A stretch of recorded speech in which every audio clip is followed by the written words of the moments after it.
हमारी artist welfare society के अध्यक्ष संजय कायत जी, मीडिया प्रभारी रोकी डैन जी और सुखराज जी को कि वो विक्रांत धमीजा जी को पुष्पों की माला पहनाकर सम्मानित करें।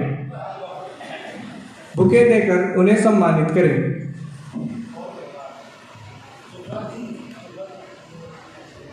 सुखराज जी,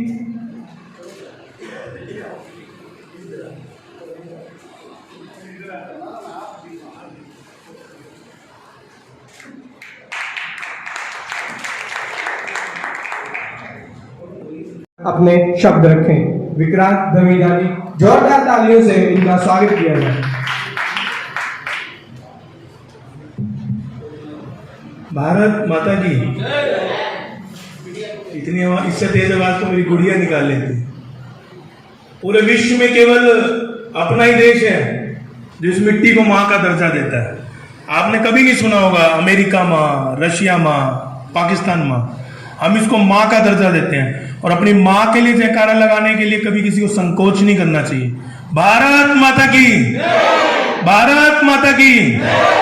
एक और विषय, वैसे तो सभी मुझसे बड़े बैठे हैं, कभी भी नारा लगाते हैं। कुछ हमारी बहनें बैठी हैं, माताएं बैठी हैं। आप किसी भी सत्संग में जाइए, किसी भी तरह के ऐसे कार्यक्रम में जाइए, धार्मिक कार्यक्रम में, तो कभी भी जयकारा लगता है तो वो दोनों हाथों से लगता है और इस मिट्टी से ऊपर कुछ भी नहीं है। जब भी नारा लगाइए हमेशा दोनों हाथों से लगाइए। भारत माता की, भारत माता की, भारत माता की, वंदे। धन्यवाद। आज के कार्यक्रम के हमारे मुख्य अतिथि सतीश जी ने काफी वर्णन इनका कर दिया। ज्यादा लंबे विषय में नहीं जाएंगे, बस इतना कहेंगे कि हिसार का प्रशासन पहले से बहुत ज्यादा अच्छी तरह से काम कर रहा है, लेकिन हमेशा एक अपेक्षाएं होती हैं और बेहतर और बेहतर, और जो व्यक्ति कुछ करता है उससे डीएसपी साहब अपेक्षाएं और ज्यादा बढ़ जाती हैं। तो मैं उम्मीद करूंगा कि आने वाला समय जो हमारे नए एसपी साहब आए उनके साथ मिलकर हिसार की जो शासन व्यवस्था है वो और अच्छी हो।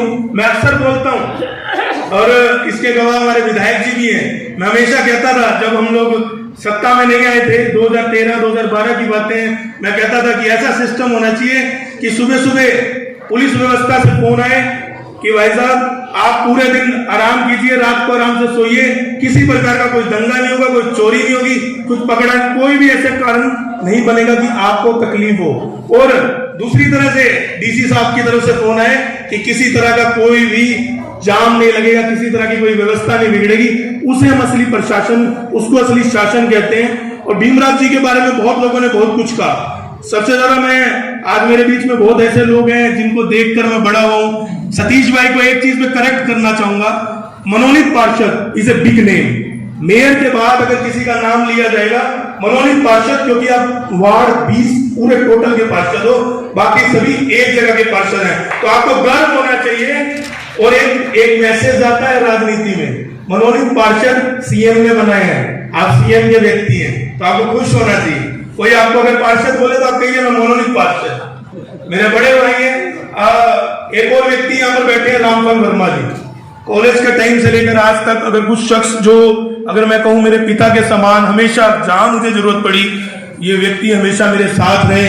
ईश्वर जी, बहुत लंबा समय हम लोगों को हो गया। रोशन वर्मा जी, मैं ज्यादा परिचित तो नहीं हूं लेकिन नाम बहुत सुना है। और सतीश जी ने इतना बताया, लोग सभी के सभी लोग जो यहाँ मौजूद हैं, सभी के जो हमारी माताएं बहनें, केवल एक ही शब्द कहूंगा कि भीमराव अम्बेडकर जी के बारे में अगर मैं कुछ कहूं, इतना अच्छा अभी हमारे मोहन जी इतना बढ़िया सब कुछ बता के गए तो छोटा होगा।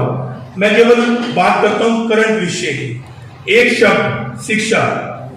अगर हमें ये शब्द उनका समझ आ गया ना, आप उनकी जर्नी उठाकर देखिए।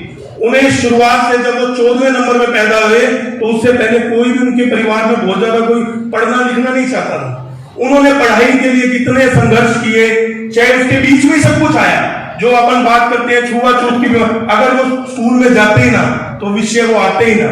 शिक्षा, उनके पिता ने उनको एक ही बात कही थी, हम चाहे खाली पेट सो जाएंगे, अगर तू शिक्षित हो गया ना तो आगे हमारा परिवार कभी खाली पेट नहीं सोगा।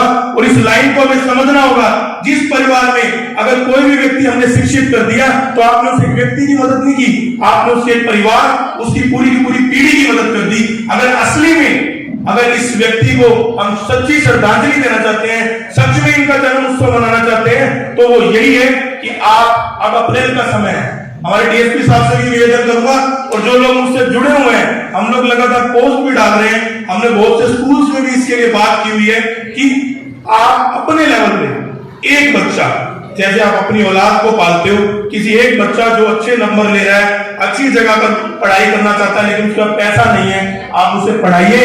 मैं फिर सच में मानूंगा, हो सकता है मेरी किसी को बात बुरी लगे, बहुत बड़े बड़े भाषण मैं भी दे सकता हूं, मुझे सब पता है, 9 भाषाएं उनको आती थी, सबसे ज्यादा डिग्री 32 डिग्री उनके पास थी, सबसे पहले व्यक्ति वो थे जो भारत के बाहर जाकर पीएचडी लेके आए। बहुत लंबी कहानी है।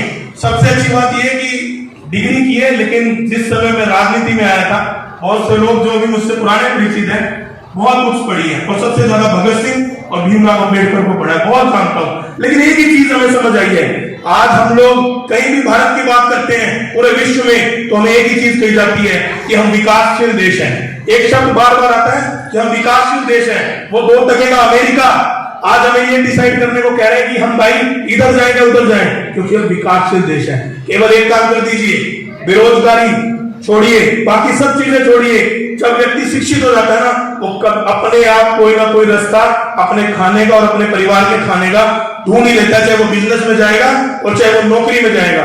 एक काम कर दीजिए, सिर्फ एक काम, खुद तो अपने बच्चों को शिक्षा दीजिए, साथ में एक व्यक्ति, वो सलमान खान का डायलॉग था एक फिल्म में, शायद की फिल्म थी, वो ये कहता था कि जो दिन में एक अच्छा काम करो और 3 लोगों को काम करने के लिए प्रेरित करो, धीरे धीरे वो चैन बन जाएगी। केवल हम छोटा सा काम कर दें कि हम खुद तो यहाँ से ये चीज लेके जाए कि मैं कसम खाता हूं कि अगर मैं सच में इस व्यक्ति को दिल से इज्जत देता हूं, तो मैं ये कसम खाता हूं कि एक बच्चा, सिर्फ एक बच्चा 1 साल में, मैं उसको उसकी कक्षा को पढ़ाने के लिए और उसके जो भी और खर्चे होंगे 500-700 हज़ार में महीना लगता है, बहुत लंबा नहीं है। जीडी को इनका नहीं बढ़ाना, हम लोग नॉर्मल स्कूल से पढ़ के डिग्री होल्डर है, हमारे वर्मा जी इतने बड़े ऑफिसर बन गए, हमारे डीएसपी साहब, हम लोग कौन से समय में जीडी को इनका होते थे, लेकिन यहाँ पहुंचे ना, हमारे रोशन वर्मा जी एडीसी लेवल पहुंचे, पूछिए इनसे, उस समय ऐसे हाईफाई स्कूल नहीं होते थे। पढ़ने वाला बच्चा कहीं भी पढ़ लेगा, केवल उसकी मदद की, उसके मार्गदर्शन की जरूरत है। असली जरूरत अगर हम पूरा करेंगे तो उस व्यक्ति को सच में श्रद्धांजलि होगी। नहीं तो बातें हम कितनी करते रहे, मैं हमेशा एक चीज कहता हूं कि मकसद केवल एक ही होना चाहिए, हिसार। ये जो शब्द है, पिछले 8 सालों से हम बोल रहे हैं, तब एयरपोर्ट बनना शुरू नहीं हुआ था, सतीश जी जानते हैं। 2012 में बड़े बड़े मंचों में छोड़ा होकर बोलता था, मेरे को कमल गुप्ता जी कहते थे, तब तो 22-23 साल का था। उस समय हम कहते थे कि भाई अभी सरकार आने दे, इतने बड़ी बड़ी बातें नहीं करनी चाहिए, लेकिन एक सपना देखा है। अगर महाराष्ट्र का नाम पूरे विश्व में कहीं भी आप महाराष्ट्र का नाम लोगे तो लोग ये कहेंगे महाराष्ट्र वही जहां मुंबई है। आंध्र प्रदेश का नाम लोगे तो ये कहेंगे वही जहां हैदराबाद है। और वादा करता हूं, आने वाले कुछ समय रुक जाइए, अगले 4-5 साल और रुक जाइए, आप हरियाणा का नाम पूरे विश्व में कहीं भी सुनेंगे तो ये कहेंगे वही जहां हिसार है। ये कल्पना के साथ अगर आप आगे बढ़ेंगे, और ये किसी दूसरे के लिए नहीं करना। हमारे सबसे बड़ी समस्या एक और है, हम सारी चीजें दूसरों को दिखाने के लिए करते हैं। हर एक व्यक्ति, विजय भाई, बहुत लंबा सफर हम लोगों का, 10 साल 12 साल इकट्ठा राजनीति का हो गया। संजय जी देखिए, मैंने इन लोगों को हम सब ने एक साथ पढ़ना शुरू किया। आज संजय जी इस मुकाम तक पहुंच गए, मैं बधाई दूंगा। रोकी भाई लगातार लगे हुए हैं, पूरी की पूरी इनकी टीम लगी हुई है, ये सभी बधाई के पात्र है कि आज हम लोगों को इकट्ठा किया। लेकिन जिस विषय पे मैं था, वो विषय केवल इतना ही है कि हम लोगों के साथ सबसे बड़ी समस्या एक ही है कि हम लोग जो करते हैं वो हम ये कहते हैं कि हम दूसरों के लिए कर रहे हैं। अल्टीमेट अगर यहाँ पर एजुकेशन सुधरेगी, उसका फायदा मुझे, मेरे परिवार को, मेरे बच्चे को, मेरे आने वाली पीढ़ी को होगा। अगर यहाँ पर फाइनेंस सिस्टम पैदा होगा, अगर यहाँ पर आईटी पार्क आएंगे, अगर यहाँ पर अगर चीजों को बड़े ड्रग पार्क आएंगे या और चीजें बढ़ेगी, कल को अगर हम उन विषयों की तरफ बात करेंगे तो देखिएगा हिसार बढ़ेगा। और हिसार का नाम जब केंद्र में आएगा भारत के और विश्व के, तो अपने आप ही सारा कुछ बदल जाएगा।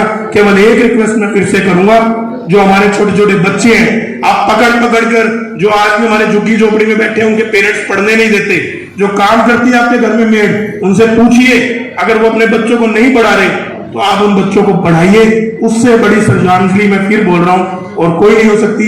आप लोगों ने यहाँ पर मुझे बुलाया, मुझे इतना सम्मान दिया, और मैंने आजकल विजय भाई कुर्ता पजामा पहनना छोड़ दिया है, क्योंकि मैं कुछ बड़े लोगों से इंस्पायर हूं। अब मैंने एक लाइन सुनी थी, एक हमारे नेता है अभी यूपी के चुनाव में, उन्होंने बड़ी अच्छी लाइन कही थी कि व्यक्ति अपने व्यक्तित्व से पहचाना जाता है। ये पहचान नहीं होनी चाहिए कि कुर्ता पजामा पहन रखा है तभी वो नेता है। नेता अपने विचारों से बनेगा। भीमराव जी की फोटो देख लीजिए, लेकिन ये भारत के सबसे बड़े नेता है और कोट पैंट पहने हुए हैं। व्यवस्था कपड़ों से नहीं, पूरे के पूरे संस्कारों से आती है। विजय भाई ने बहुत बड़ा लंबा जीवन अपना दिया। मैं भी इनको यही कह रहा था कि ऐसे ऐसे लड़के अगर हिसार में कुछ और हो जाए। सतीश भाई, पूरी जर्नी मैंने इन लोगों की देखी है, लेकिन काफी इन लोगों से काम नहीं चलेगा। जो हमारे और युवा साथी बैठे हैं, आपको भी अपना समय देना होगा। खुद भी एक बच्चे को पढ़ाइए और उसी चीज को आप 3 लोगों को कहिए और इतना मजबूर कीजिए कि वो 3 लोगों ने पढ़ाए, उनको प्यार से थोड़ा सा उनको सारा समझा के अगर ऐसा आप कर पाए तो आप सच्ची श्रद्धांजलि देंगे। फिर से संजय भाई बहुत बहुत धन्यवाद। एक बार फिर से नारा लगाएंगे और उम्मीद करेंगे कि जोश इस बार डबल हो जाएगा। आखिरी व्यक्ति तक हाथ बिल्कुल सीधे होने चाहिए। मैं भी तो देखूं कौन अपनी माँ से कितना प्यार करता है। भारत माता की, भारत माता की, भारत माता की, वंदे वंदे। जय हिंद, जय भारत।